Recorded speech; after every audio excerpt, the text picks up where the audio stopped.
sistema inmunitario. En realidad, el antígeno un antígeno se define como cualquier molécula que pueda ser reconocida por los anticuerpos o por los receptores de las células linfocitarias, sea PCR, TCR o los anticuerpos. Cualquier molécula que sea capaz de ser reconocida como extraña por esos receptores. Eso se llama antígenos. ¿Qué pasa con los antígenos? Que no necesariamente, cuando yo digo que una cosa es extraña, no necesariamente puede inducir una respuesta inmunitaria. Porque existen antígenos que no inducen respuestas inmunes. Cuando un antígeno induce respuesta inmunitaria se llama inmunógeno. Inmunógeno. Porque inmunogenicidad es la capacidad que tiene una sustancia o una molécula de inducir respuestas inmunes. Inmunogenicidad, capacidad de una molécula de inducir una respuesta inmunitaria. Entonces, ¿qué quiere decir esto? Que todos los inmunógenos son antígenos, pero no todos los antígenos son inmunógenos, porque existen elementos extraños que aunque sean capaces de ser reconocidos como extraños, la respuesta inmune que inducen es muy baja o no induce. Y a eso se refiere este término de inmunogenicidad, porque no todas las moléculas tienen la misma capacidad de inducir una respuesta inmune. Entonces, uno puede hablar de buenos inmunógenos y de malos inmunógenos, refiriéndose a la capacidad de inducir la respuesta. Hay antígenos que inducen respuestas inmunitarias fuertes, hay antígenos que inducen respuestas inmunitarias pobres, malas. ¿Ya? Denle la siguiente. Entonces, cuando hablamos de antígenos, nos referimos a cualquier cosa extraña, ¿no? Pero principalmente nos referimos a los microorganismos, a los agentes patógenos que tienen elementos extraños que el sistema inmune va a reconocer, porque simplemente la principal función del sistema inmune es el reconocimiento de los agentes infecciosos. Entonces, pero recuerden que no solamente los patógenos tienen antígenos, también hay antígenos en el veneno de una serpiente, en el veneno de una abeja, también hay antígenos, también pueden funcionar como antígenos moléculas que expresen una célula tumoral. Todos esos elementos tienen antígenos, es decir, cosas que son capaces de ser reconocidas por el sistema inmunitario. Esto se los traigo aquí porque ustedes no han visto aún lo que son los patógenos, ¿verdad? Pero existen grandes, vamos a decir, 4 grupos grandes de patógenos, que son las bacterias, los virus, los parásitos y los hongos, ¿verdad? Entonces, como ustedes no han visto todavía nada de esto, les traemos aquí un poquito, ¿verdad? De lo que es la estructura de esos microorganismos. Pero ¿qué pasa? Todos esos microorganismos tienen cosas extrañas, y varias. Por ejemplo, una bacteria tiene flagelos, puede tener endotelios, y dentro de esas estructuras va a haber cosas que puedan ser reconocidas por un receptor linfocitario, por los anticuerpos. Aquí les estoy mostrando cosas de afuera, de lo exterior de los microorganismos, pero también internamente hay elementos que sirven como antígenos o que funcionan como antígenos, pero que para que sean expuestos ese patógeno tiene que ser degradado, ¿verdad? Antes, para que las cosas de adentro se expongan y puedan estimular una respuesta inmune también contra esas cosas de adentro.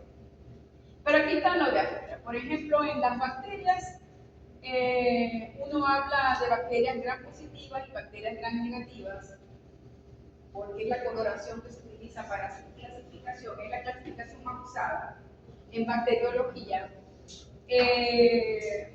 hay bacterias de hábitat extracelular, es decir, que viven en los espacios extracelulares, hay bacterias que son capaces de vivir intracelularmente, es decir, dentro de nuestra célula. Y todo eso va a influir sobre el tipo de respuesta inmune que debemos generar para eliminar a ese microorganismo. Pero lo que les quería significar aquí es que en la superficie, en la membrana, en la pared celular de esas bacterias, hay elementos que el sistema inmune es capaz de reconocer como extraños.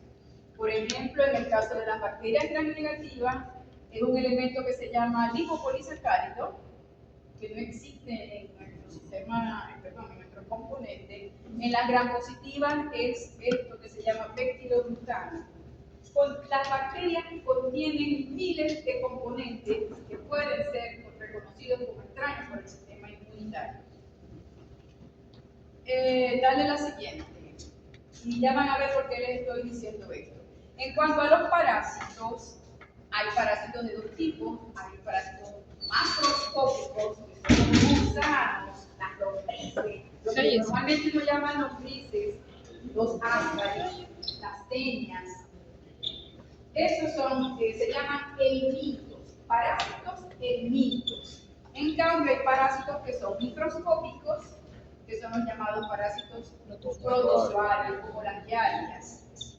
Entonces, estos elementos, como tienen hábitats diferentes, la respuesta inmunitaria que se genera contra ellos también va a ser diferente, para que vayan viendo desde ya. La pared celular de los hongos también tiene componentes que son capaces de ser reconocidos como extraños por el sistema inmunitario.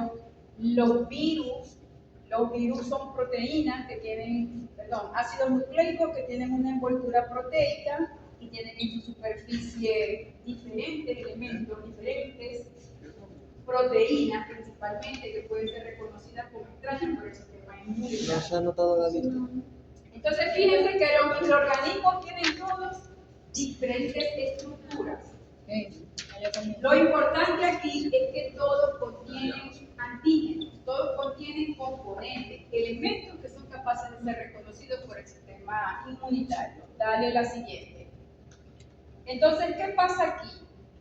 Que los microorganismos no son reconocidos por el receptor, no ve la bacteria completa, el virus completo, no. El sistema inmune reconoce partes de ese microorganismo, de ese patógeno. ¿Qué partes? Bueno, aquellas que le son diferentes en comparación o cuando él compara con los componentes del propio organismo. ¿Ya? Pero reconoce son partes de ese mismo patógeno, partes muy pequeñas. En el caso de la proteína, se reconocen segmentos, por ejemplo, de una secuencia de 15 aminoácidos, 10 aminoácidos. Esas son las partes que reconoce un linfocito. Eso se llaman epítopes. Epítopos o determinantes antigénicos. Un epítope, entonces, es aquella pequeña parte de la molécula del antígeno que es capaz de ser reconocida por los linfocitos y por los anticuerpos también. Entonces, una molécula que es antigénica puede tener uno o varios epítopes, porque como les dije, son estructuras muy pequeñas. Si son proteínas, son unos pocos aminoácidos. Si es un carbohidrato, son unos pocos residuos de azúcar. La parte a la que se une el anticuerpo o el receptor linfocitario, eso es un epítope. Un epítope antigénico o determinante antigénico, son sinónimos, es decir, determinante antigénico o epítopes. Entonces, darle un poco para atrás. Entonces, por ejemplo, en un virus, el receptor linfocitario va a reconocer esta partecita. No es que va a reconocer al virus completo, no es una pequeña parte de ese virus. Aquella parte que le sea extraña en comparación a los componentes propios. Entonces, puede haber varios antígenos en una partícula viral, en un parásito, en una bacteria. Varios epítopes, quise decir. Dale la siguiente. Bueno, y aquí abajo lo dice. Cada uno de los sitios de una macromolécula que son reconocidos individualmente por un PCR, por los anticuerpos. Entonces, ¿qué pasa? Dependiendo del tamaño de la molécula, ella puede tener uno o varios epítopes. Se habla entonces de antígenos multivalentes, polivalentes, monovalentes, dependiendo del tipo de sitios de unión extraños que ella tenga. Ajá, entonces, para aprovechar aquí, para aprovechar la lámina, este dibujo, ¿qué pasa? Ajá, esta molécula tiene varios epítopes, ¿verdad? Tiene, supónganse que son estos varios sitios de unión. Si es una bacteria, por ejemplo, tiene varios sitios de unión, quiere decir varios sitios que pueden ser capaces de ser reconocidos por el sistema inmunitario de una persona, de un animal. Fíjense que tienen colores y formas diferentes. Quiere decir que los epítopes son diferentes en estructura. Si los epítopes son diferentes en estructura, quiere decir que cada uno va a ser reconocido individualmente por un linfocito específico. Quiere decir que el linfocito T o B que reconozca este epítope amarillo que está aquí, solamente va a reconocer a este no lo reconoce. ¿Por qué? Porque tienen otra estructura y no cabe en su receptor. Solamente va a reconocer aquello que se adapte a la forma de su receptor antigénico. Entonces, quiere decir que solamente va a producir anticuerpos contra ese epítope. Por eso es que los anticuerpos son sumamente específicos. Ah, no, yo produje antígenos antivirales, pero se me van a unir a todo el virus. No, solamente los anticuerpos se unen al epítope que indujo la producción. Y a eso se refiere la especificidad de un anticuerpo. Entonces, si yo tengo epítopes diferentes, cada uno de ellos va a estimular, es decir, va a ser reconocido por un linfocito diferente en cuanto al PCR, al receptor. Y si es linfocito B, cada uno, o sea, se van a activar diferentes clones de linfocitos. No sé si me entienden. Diferentes clones, ¿por qué? Porque acuérdense, cuando yo hablo de clon, esa célula se divide y forma varias, idénticas. Cuando un linfocito reconoce y se activa y forma un clon de linfocitos idénticos a él, ¿cómo? Dividiéndose, proliferando, como les dije. Ajá, entonces, cada uno de estos epítopes va a activar a un linfocito diferente y en el caso de los linfocitos B van a producir anticuerpos diferentes. El anticuerpo azul se une al epítope azul, el amarillo se podría unir solo al amarillo, lo que pasa es que aquí no lo une por el espacio. El verde al verde, el rojo al rojo, porque son sumamente específicos. Esto se llama una respuesta policlonal. La respuesta inmunitaria normalmente se hace de manera policlonal. ¿Por qué? Porque la mayoría de los antígenos tienen varios epítopes y cada uno va a estimular a un clon de linfocitos diferente y va a producir anticuerpos diferentes. Eso es para diferenciarlo de cuando veamos anticuerpos monoclonales. Es otra cosa. Anticuerpos monoclonales es cuando yo genero anticuerpos contra una molécula que es monovalente, porque esto no es solo esto. Pero eso lo hacen los laboratorios, en forma artificial, para crear anticuerpos para determinado objetivo o interés. Pero una respuesta inmunitaria fisiológica normal, generalmente ocurre la producción de anticuerpos diferentes, es decir, con capacidades de unión diferentes dependiendo de los sitios extraños que ese individuo reconoció en esa molécula. O sea, que el sistema inmune crea de todas las formas posibles. Bueno, igualmente, o sea, si tiene un solo equipo, pero él crea todos los equipos posibles para ver cuáles se unen al Claro, pero no los crea en el momento de la prueba de antígeno. Ya nosotros los tenemos. Ya tú tienes en tu, se llama el repertorio del linfocito. Tú tienes un repertorio, es decir, un conjunto de linfocitos con receptores creados para reconocer cualquier cosa que ingrese.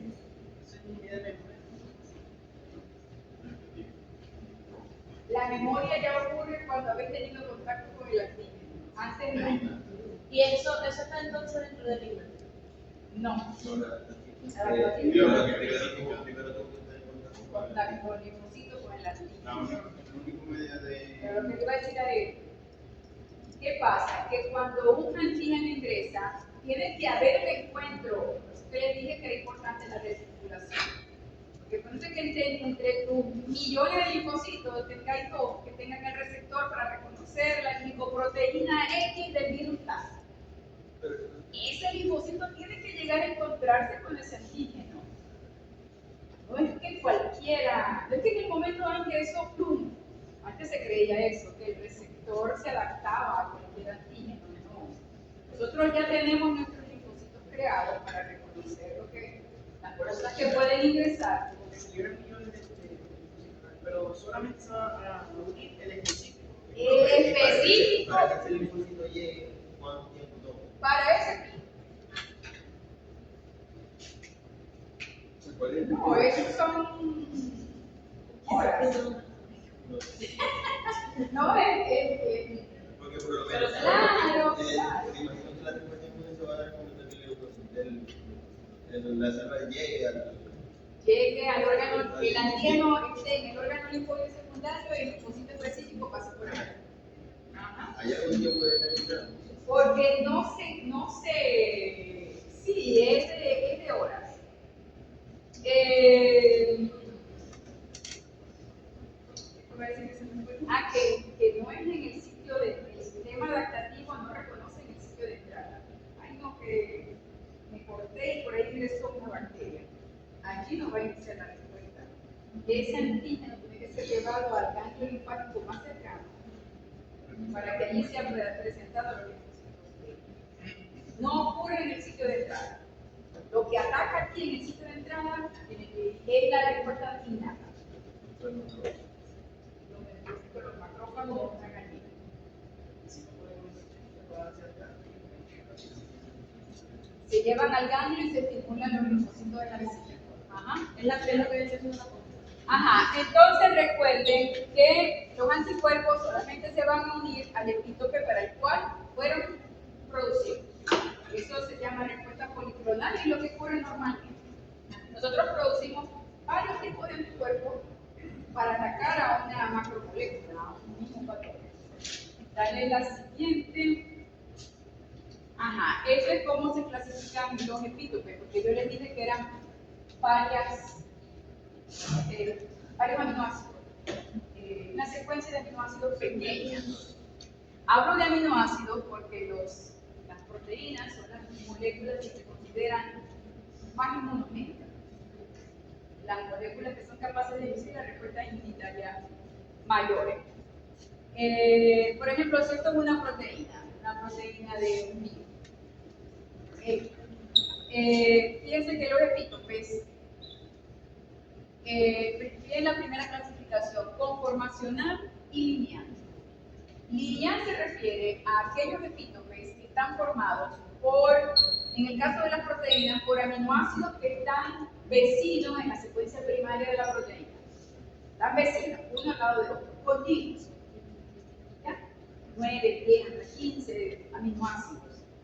Un segmento que puede ser reconocido como un sitio extraño, por ejemplo esto. Esto es un epítope lineal. Aquí hay varios aminoácidos, varios residuos de azúcar sin un carbohidrato que están siendo reconocidos por un sitio de unión de un anticuerpo. Esto es un epítope lineal, pero existen lo que se llaman los epítopes conformacionales, que son los epítopes que están formados por residuos que están lejanos en la secuencia primaria, pero que por el plegamiento de las moléculas se acercan. Pueden formar un sitio extraño, capaz de ser reconocido por el sistema inmunitario. ¿Qué interés clínico tiene esto? Para las personas que hacen vacunas o que fabrican anticuerpos líquidos contra algo, fabrican los sueros inmunes, los antisueros. ¿Por qué? Porque si yo agarro esta molécula y la desnaturalizo en el laboratorio por proceso de calor o químicos, estoy destruyendo este epítope. Lo estoy destruyendo porque fíjense, está formado por 3 segmentos, pero al yo desnaturalizar, desplegar la proteína, uno por aquí, otro por aquí, porque no son continuos. Yo destruyo el epítope. Esto ya no va a ser capaz de ser reconocido por los anticuerpos.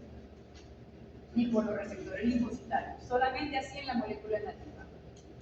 En cambio, el lineal no importa. El lineal puede ser reconocido tanto en la molécula nativa como en la molécula desnaturalizada, porque no se destruye con eso. Está en la secuencia primaria de en este caso de la proteína. Hay otra clasificación que los divide en accesibles e inaccesibles, lo que se llaman los epítopes ocultos. ¿Qué pasa? Los accesibles están en la periferia de la molécula, están al alcance de los receptores linfocitarios y de los anticuerpos, pero hay otros que quedan ocultos en el plegamiento de la molécula, se llaman inaccesibles u ocultos, porque aquí, escondido dentro de los plegamientos, no hay acceso ni para los receptores linfocitarios ni para los anticuerpos. Pero si yo la despliego, sí. Si yo despliego esta molécula, este epítope que está dentro, que estaba inaccesible, ya lo voy a convertir en un epítope accesible a la unión por los anticuerpos o por los receptores linfocitarios. Entonces, O sea, que sería como eso mismo contrario. yo busco acá a buscar el problema. Sería como lo contrario, ajá. Que una, si se naturaliza una función y no clasifica en naturalizar. Sí. Esto es un epítope conformacional. Hay varios aminoácidos que acercados por el plegamiento forman un epítope A. Es capaz de ser reconocido, puede formar un sitio de unión para un anticuerpo. Esto sería un epítope lineal. Entonces, fíjense en esto, son pequeñas partes lo que el sistema inmune reconoce en una macromolécula. Dale la siguiente. Y fíjense, eso es lo que les decía de polivalente, multivalente, dependiendo del número de epítopes que una molécula tenga, una molécula antigénica, se le clasifica así. Hay moléculas que por su pequeño tamaño pueden tener un solo epítope. El epítope, este sería la cadena de la molécula y este sería el segmento, el epítope. Ajá. Hay moléculas que solo tienen un sitio, es decir, son moléculas unideterminantes, univalentes, que son los actenos, ya vamos a ver qué son los actenos. Hay moléculas que tienen un solo tipo de determinante, pero tienen varios, y generalmente en el caso de los carbohidratos, los polisacáridos tienen una estructura repetitiva, tienden a tener eso, repeticiones del mismo epítope, y las proteínas, en cambio, tienen varios y de diferentes tipos. Dependiendo de la complejidad de la estructura de la proteína, pueden tener varios epítopes y de diferentes tipos. Por eso es una de las razones que es porque son los mejores antígenos. Fíjense, aquí hay 4 epítopes, pero uno de cada uno. Por eso es que dice arriba multideterminante univalente, porque es uno de cada tipo. En cambio abajo hay varios y varios de cada tipo, multideterminantes polivalentes. Estas son las proteínas más grandes, tienen esa estructura y tienen conformación más compleja. Ajá, entonces, dale la siguiente. Entonces esto es para recordar. Fíjense, la especificidad del sistema inmune se debe a que tanto los anticuerpos como los linfocitos solo reconocen a un único epítope. Ya eso lo deben tener claro. El sistema inmune puede reconocer miles de millones de antígenos diferentes, lo que le estaba diciendo a él ahorita. Pero para cada determinante se inducirá solo un linfocito específico. ¿Cuál? Aquel que tenga el receptor y acomode como llave con una cerradura, con ese epítope. Existirán tanto linfocitos estimulados como determinantes conforme el antígeno. Si yo tengo 4 determinantes o epítopes en una macromolécula, 4 diferentes, puedo estimular a 4 linfocitos diferentes. Y diferentes me refiero al receptor, dale la siguiente. Receptores diferentes. Si son diferentes los epítopes. Y volviendo a eso, ahorita volvemos con lo otro. Yo creo que esto también se lo puse en la clase de células. Creo. Repetimos lo que ya dije. Cada linfocito posee una sola clase de receptor, de especificidad única. Ya eso está predeterminado desde que un linfocito se produce. La interacción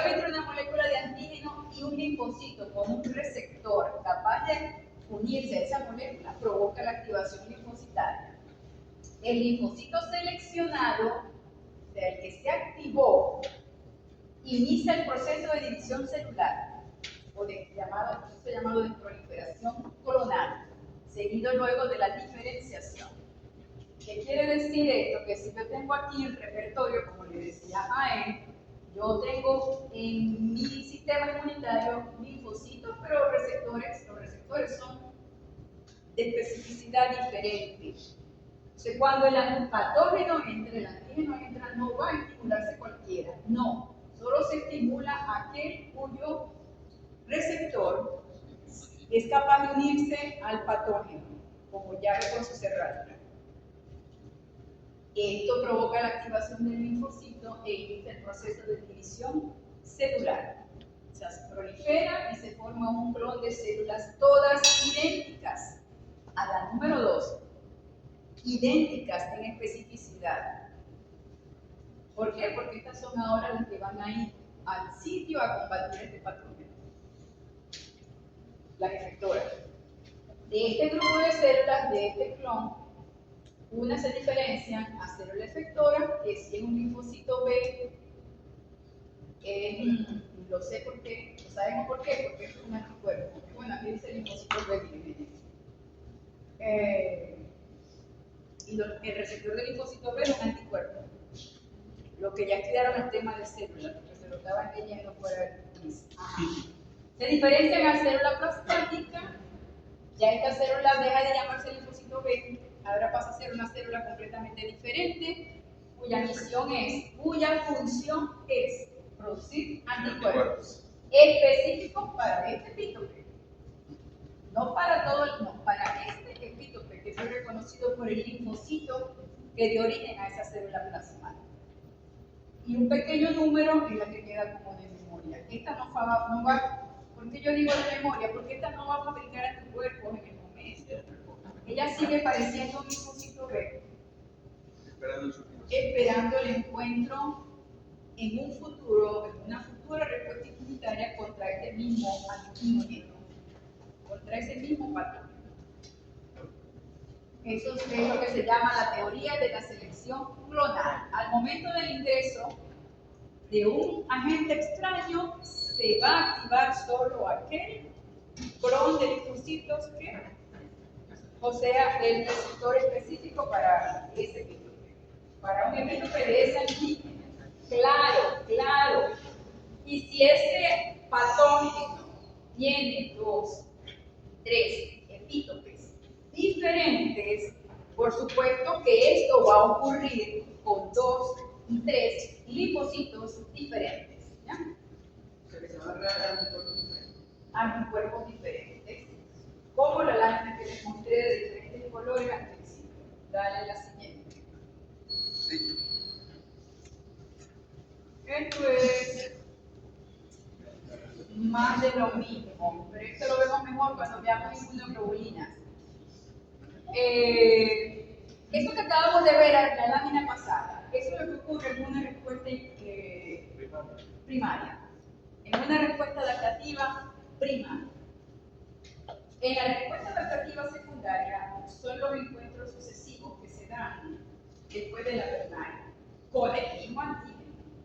Es la respuesta de memoria. Es la respuesta que se da cuando se estimula el linfocito de memoria. Es el mismo proceso, solo que a Es más escala. La de memoria ya no va a sufrir proliferación clonal, va de una vez a ser efectiva. Eso se llama respuesta secundaria y por eso es que es más rápida, pero también tiene mejor. O sea, que es más rápida, es más efectiva. Sí, ya no se necesita el evento de proliferación clonal, la activación del linfocito, o sea, nos ahorramos como 5 o 4 días de ese proceso de respuesta. Dale la siguiente, pero eso lo vemos mejor cuando veamos la próxima clase de qué de anticuerpos. Ahora, yo les hablaba hace rato de que no todas las células, las moléculas son capaces de producir una respuesta inmunitaria buena. Eso depende de las características de la molécula. Y eso es lo que estudian aquellos que fabrican vacunas. Les repito eso. Tienen que encontrar la parte de la molécula que sea más inmunogénica, sin provocar, por supuesto, efectos mecanismo de efecto secundario. Ellos tienen que encontrar una parte que sea buena para inducir respuesta inmunitaria. Entonces, en primer lugar está que sea extraña. ¿Qué tiene que cumplir una molécula para que induzca una respuesta inmune? Lo primerito es que sea extraña. Que sea extraña. Y mientras más diferencias haya entre la composición del antígeno y la de nuestro componente, más fuerte será la respuesta. Por ejemplo, si a mí nosotros nos colocan una proteína, una cosa X de un mono, y después nos colocan una de un ratón, contra la cual actuaremos mejor, mayor, contra la del mono, porque debe tener menos diferencia en estructura con la humana. Mientras más diferencias haya, mientras más sitios haya que sean diferentes a los componentes propios, la respuesta va a ser mayor. Daré la siguiente, la segunda es el tamaño. El tamaño. No hay un tamaño exacto, pero para que una molécula induzca una respuesta inmunitaria buena, tiene que tener más de 10.000 daltons de peso molecular. Más de 10.000 daltons. O sea que el tamaño influye en la capacidad de producir respuesta. Por debajo de 10.000, fíjense que dice son inmunógenos muy débiles. Entonces la molécula tiene que tener cierto tamaño para poder inducir. Y por encima de 100.000 son los mejores inmunógenos. Dale la siguiente, llevamos lo extraño, el tamaño, y aquí entonces que les traigo el término de acteno. ¿Se acuerdan que ya vimos acteno como ejemplo de un antígeno que es unideterminante univalente? Porque tiene un solo sitio que puede ser reconocido.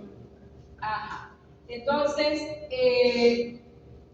el acteno, esas moléculas son muy poco inmunogénicas.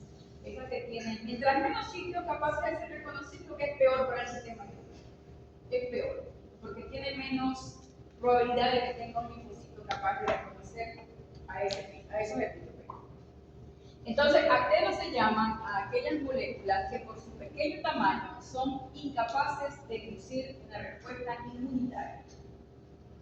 Por su bajo peso molecular, son incapaces de inducir una respuesta inmunitaria. Ah, pero ¿qué pasa? ¿Qué pasa si a mí me interesa en el laboratorio? Esto tiene interés práctico e interés clínico. ¿Qué pasa si en el laboratorio a mí me interesa producir anticuerpos contra ese acteno? Ah, porque es lo que tengo que fabricar la vacuna. Se usa en los laboratorios que esos actenos se unen a moléculas más grandes. Por ejemplo, una proteína grande que me sirve como transportador. Y ya este complejo, si yo lo inyecto al individuo, porque me interesa producir anticuerpos, sí va a inducir la respuesta inmunitaria. Entonces, repito, los actenos son moléculas antigénicas, o son antígenos, que por su pequeño tamaño no pueden inducir respuesta inmune por sí solas, pero sí lo hacen si son unidas a una molécula más grande. Si los laboratorios, por procesos químicos, se unen estas dos cosas y yo le coloco esto a un animal de experimentación para fabricar anticuerpos, ya si ese animal me va a producir anticuerpos contra esto y contra esto también, claro. Pero luego yo voy a separar los anticuerpos que me interesan, que son los que se producen contra la molécula antigénica. Sí, lo que está allá a la derecha, quizás no vean bien ustedes, pero esto es porque esto a veces pasa. Esto yo lo puedo hacer en forma artificial en un laboratorio, ¿verdad? Unir un acteno a una molécula. Pero en clínica también importa porque por este mecanismo muchas veces se generan también respuestas inmunitarias. Este es uno de los mecanismos por los cuales algunos antibióticos provocan respuesta. Aquí está ejemplificado la penicilina. Provocan respuesta inmunitaria. Algo es que es alérgico a la penicilina. Es porque muchas veces estas moléculas de antibióticos producen metabolitos que se pegan. Esta penicilina genera un metabolito que se une, lo que está en azul sería una proteína propia, pero se le unen a componentes, puede ser a células de la sangre, se le pegan y hacen que eso funcione como una antena. Algo que normalmente no debería pasar, pero pasa. A veces se pegan a las células de la piel ciertas sustancias y provoca también una respuesta inmunitaria. Entonces, cuando esas moléculas que son muy pequeñas, son solubles, se le pegan a ciertos componentes propios, se pueden funcionar como antenos y eliminar respuesta inmunitaria. Dale la siguiente. El tercer, vamos con los factores. El tercer factor que influye en la inmunogenicidad de una molécula es la composición química. Y eso se refiere a qué biomoléculas nos estamos refiriendo. Recuerden que existen 4 grandes biomoléculas, proteínas, los polisacáridos, carbohidratos, los lípidos y los ácidos nucleicos. Entonces, de las 4 grupos, las proteínas son las estructuras más inmunogénicas, son las que provocan la respuesta inmune mayor. En este orden de mayor a menor. Las proteínas primero, luego siguen los carbohidratos, los lípidos y por último los ácidos nucleicos. En ese orden, de mayor a menor. Ahora, si yo uno un carbohidrato con una proteína, una glicoproteína, eso puede mejorar la inmunogenicidad del carbohidrato. Si a un lípido, ¿verdad? O un carbohidrato, un polisacárido, esto mejora la capacidad inmunogénica del lípido y así sucesivamente, ¿ya? Las combinaciones con proteínas generalmente aumentan la capacidad de una molécula de inducir respuesta. Entonces llevamos carácter extraño, peso o tamaño, composición química. La cuarta, dale la siguiente, la cuarta es la complejidad de la estructura. Mientras más compleja sea la estructura de una molécula, va a provocar mayor respuesta inmune. Mientras mayor complejidad, mayor respuesta inmune. ¿Por qué será esto? Fíjense, aquí está el ejemplo de estos polímeros, que son carbohidratos, que son estructuras, por ejemplo, estas cadenas están compuestas de una misma unidad repetitiva, una unidad que se repite. Pongamos que esto sea un residuo de azúcar, o si es una proteína con aminoácidos, pero se repite la misma. En cambio allá, lo que se llama un copolímero es una cadena, pero constituido por residuos diferentes. Por eso es que están diferentes formas y diferentes colores. ¿Cuál producirá mayor respuesta inmune? Aquella de allá. Esto aumenta la inmunogenicidad y esto la disminuye. Que sea una estructura repetitiva, sencilla, eso estimula poca respuesta inmunitaria. Porque la complejidad influye. Lo que dice allí, a mayor heterogeneidad en la composición química, mayor inmunogenicidad.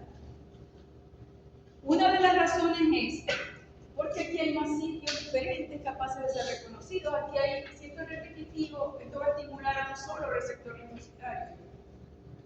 O a los linfocitos que tengan el receptor capaz de reconocer esto, allá no. Allá es más probable que nosotros tengamos un linfocito que reconozca esto o esto o esto. Y si reconoce a las 3, mejor. Pero hay más probabilidad de ser reconocido.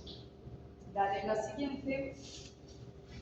Y aquello decía factor intrínseco porque son factores que dependen de la molécula en sí. Pero hay otros factores que ya no dependen de la molécula, sino del individuo donde va a ingresar a ese antígeno. Son los factores extrínsecos.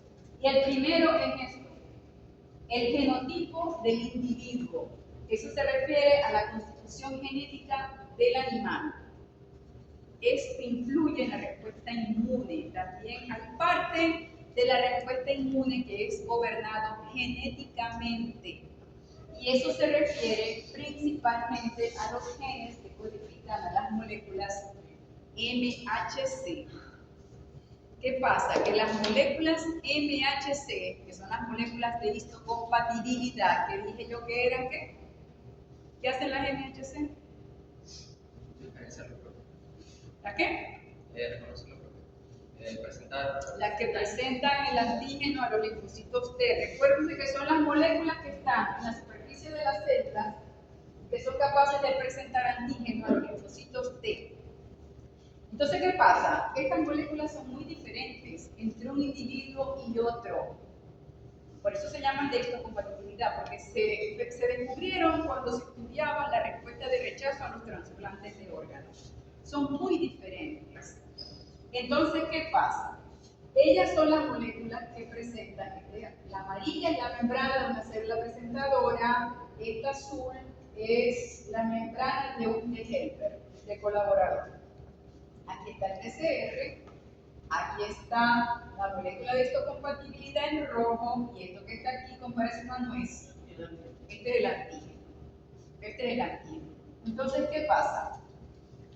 Que tenemos que tener la molécula MHC capaz de unirse y de presentar a este antígeno, porque no es cualquiera. Ah, no, cualquier MHC plus se une al antígeno que ingresa y lo presenta. No, eso también tiene su traba, sí, su especificidad entre comillas, porque no es que son específicas, no es que una molécula para un antígeno, como sucede con los receptores linfocitarios, pero una molécula de histocompatibilidad determinada tiene la capacidad de presentar, vamos a decir, un conjunto de antígenos, un rango restringido de antígenos. Pueden presentar 5, 6, 7, no sé, depende de la molécula. Pero no es cualquiera. Entonces, si nosotros no tenemos la molécula de histocompatibilidad capaz de presentar a este epítope, no lo vamos a reconocer, no va a ocurrir esto, porque falta la molécula. Entonces, no va a haber respuesta inmunitaria de tipo adaptativa.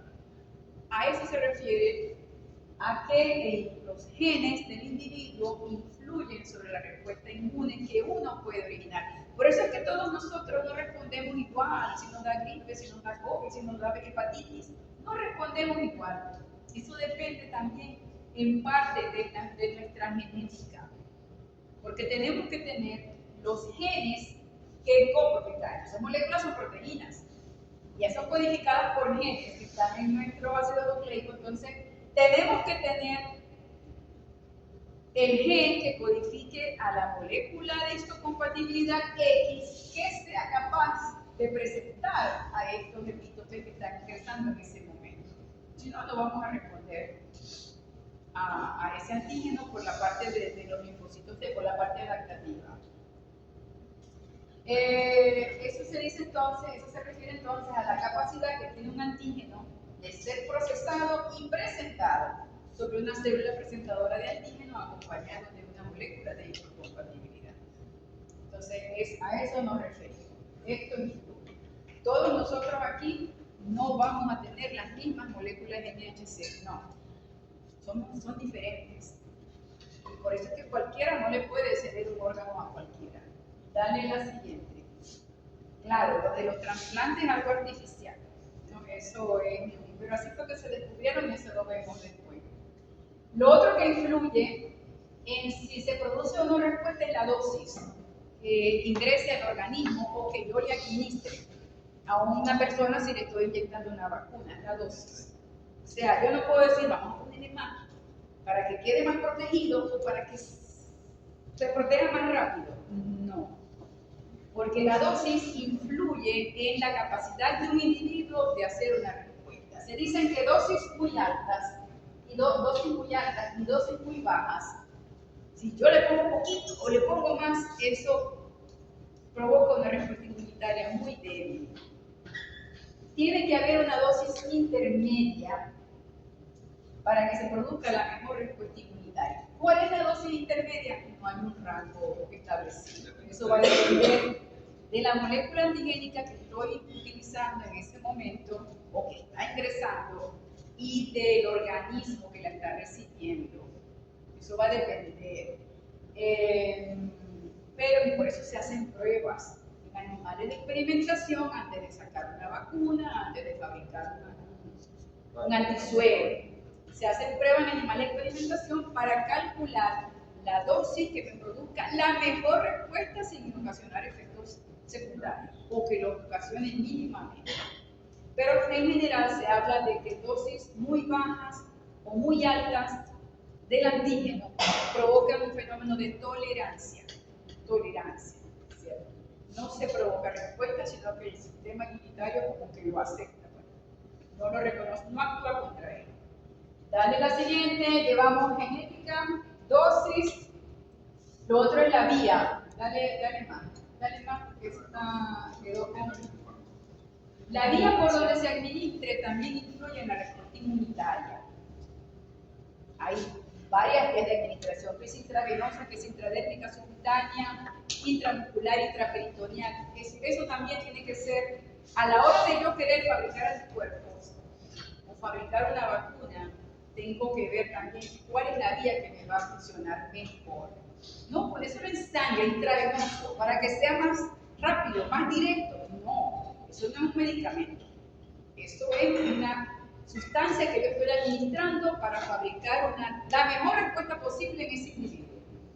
Entonces, tengo que utilizar vías que impidan que el antígeno, si a mí me interesa, si estoy fabricando un antisuero, una vacuna, tengo que utilizar vías que a mí me aseguren más la permanencia más larga del antígeno, sin ser degradado, para que dé tiempo a que el linfocito lo reconozca y se estimule. Ajá. Eso tendría que ver, por lo menos, si, no sé si habrá una legislación, de que una vacuna sea de carácter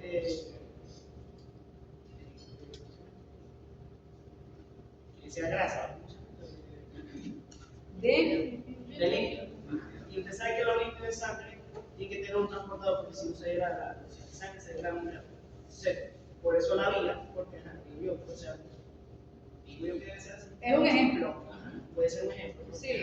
Si por lo menos es de tipo líquido, no puede ser ni vía o intravenoso, porque se degradaría. Esa fue la pregunta que yo tenía. O sea, ¿hay vacunas Bueno, que se pongan intravenosas?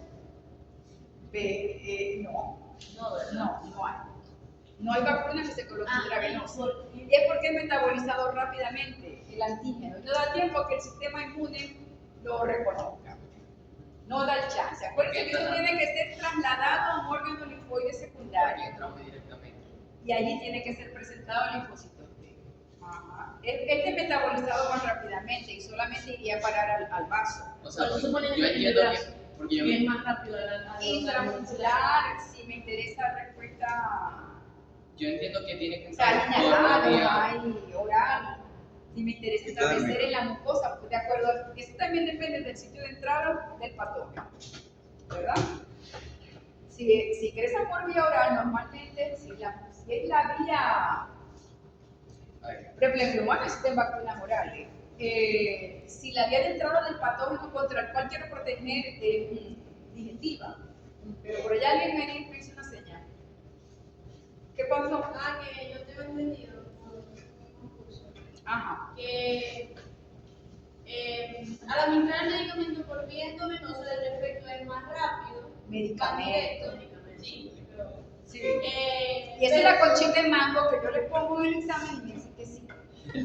la cosa es que se metaboliza muy rápido y obviamente va a atacar directamente y le va a hacer el efecto más rápido, pero no va a ser duradero. En cambio, al ser bien intramuscular, hace un efecto más corto, Pero más duradero. es más prolongado. Más duradero. Ajá. Yo Más entiendo que prolongado. como es una exposición a cierto virus, tienen que tener, o sea, entrada como por decir así, en capa, porque es como el mismo tipo de infección que uno tendría al aire. Por ejemplo, si entra por vía dérmica, después tiene que ir para lo muscular, y después internamente se va encontrando como células en cierta medida. Sí. Entonces, por eso es que a lo mejor, pienso yo, que Eh, tiene que ser así. Porque si no estaríamos internamente y se diría rápido. y dependiendo de la vía de administración, también la respuesta puede predominar oral, puede predominar celular. Pero fíjense que en el laboratorio, cuando uno quiere producir anticuerpos contra algo, por ejemplo, los que preparan el suero antiofídico en caballos, ellos utilizan la vía subcutánea o intradérmica. Ya te vino a buscar. Ajá. Intradérmica o subcutánea. ¿Por qué? Porque allí ese antígeno que ingresa por vía intradérmica o subcutánea, ¿quién lo va a recoger? ¿Quién va a recoger ese antígeno? ¿Ah? ¿Por quién va a ser absorbido? ¿Ah? ¿Por qué vía? ¿Por qué? Coño, mano. ¿Puedes repetir? Es normal. Si el antígeno que ingresa por vía subcutánea o intradérmica, Por piel. Sí. ¿a qué órgano linfoide va a parar? ¿Y por qué vía? A Al vaso. linfático. Al vaso no hay vía. A un órgano linfático. ¿A quién? Al, Llegan los productos. al ganglio linfático más cercano al sitio de la inyección. Por vía linfática. Es recogido por la linfa de los espacios extracelulares. Yo te lo puedo decir. Principalmente, ¿no?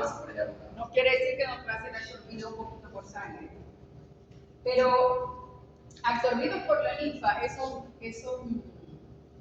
antígenos viajan más lentamente hasta el órgano linfoide secundario más cercano al sitio de la producción. Allí van a ser, perdón, de la infección o de la infección, si lo estoy provocando artificialmente, y allí va a ser reconocido. Por eso los que fabrican sueros, y primero las primeras inoculaciones, porque para uno lograr producir una buena producción, para la redundancia, de anticuerpos, si yo quiero fabricar un suero, por ejemplo, como el antiofídico, que es un suero que está cargado, concentrado de anticuerpos, yo tengo que estimular la respuesta varias veces, inyectar al animal de experimentación el antígeno varias veces. ¿Por qué? ¿Por qué será? Para que se llamen anticuerpos. Para ¿Y por qué se crean los anticuerpos? Por la respuesta. Por la reexposición. De memoria. La reexposición. Porque si yo lo pongo una vez, se va a estimular la respuesta primaria. Pero si yo lo pongo 2 y hasta 3 veces, se estimula la memoria, la célula de memoria, y la respuesta va a ser rápidamente y más concentrada. Entonces, los que hacen sueros antiofídicos inoculan el antígeno al caballo varias veces por vía subcutánea o intradérmica, dependiendo del punto del que está haciendo eso. Pero las dos vías funcionan igual. Así llega la niña y dice, Es otra Es más, lo inoculan con una cosa que se llama glubante, que es una sustancia oleosa, porque el aceite hace que, claro, eso no se usa en los humanos ni en los animales de compañía, sobre en animales de experimentación. El contenido oleoso hace que el antígeno dure más tiempo allí en el tejido subcutáneo y sea liberado o absorbido más lentamente por la linfa. Entonces eso va a provocar que el linfocito que tenga el receptor específico para esos antígenos tenga más tiempo de llegar a ponerse en contacto con él, porque va siendo liberado más lentamente a partir del sitio de la infección. ¿Ya? Entonces eso se refiere a métodos para los cuales hace falta tener en cuenta estas cosas. Si yo quiero fabricar un suero hiperinmune. Alguien que iba a preguntar por allá algo, pero lo detuve. Ya. Tenía entendido que, por lo menos, para crear el suero antiofídico, creo que cuando se inyecta lo que es el veneno Ajá. al caballo, y para que cree varias veces, para que cree los anticuerpos, y luego esos anticuerpos son sacados del caballo para crear el suero antiofídico y ser administrado a la persona infectada. Sí. precisamente. Yo cumplo con el esquema de inmunización que puede, Eso se ahí y se saca. sí, se hace el sangrado del animal, se extrae la cantidad de sangre, se usan caballos por el volumen sanguíneo. Sí, pero esos anticuerpos se sacan del plasma o. Del plasma. Se extrae la sangre, se separa el suero o el plasma, y en ese suero plasma están contenidos los anticuerpos, y con eso es que se va a trabajar para preparar el suero antiofídico. Ajá. Ahora, Incluso esos esquemas, por ejemplo, pueden involucrar la primera y la segunda inoculación por vía intradérmica o subcutánea. Y ya la tercera, pues ahí ya, como ya estimulé la respuesta primaria, ya en la tercera inoculación puedo usar la inyección intramuscular.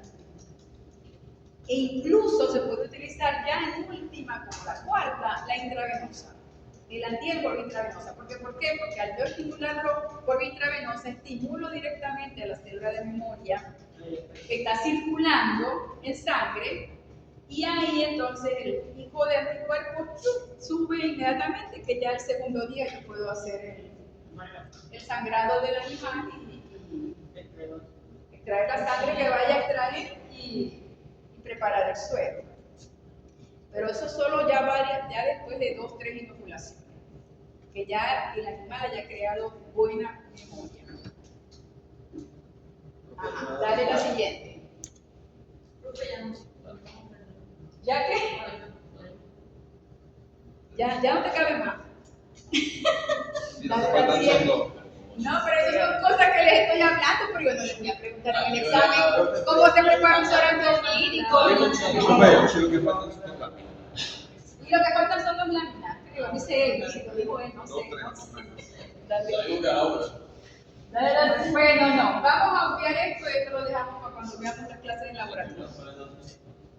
Pero ya va, lo anterior se refería a esto, a que el uso de adyuvantes, que son sustancias que cuando se administran junto con el antígeno, aumentan la respuesta inmunitaria que se genera contra él, en comparación a si se administra solo.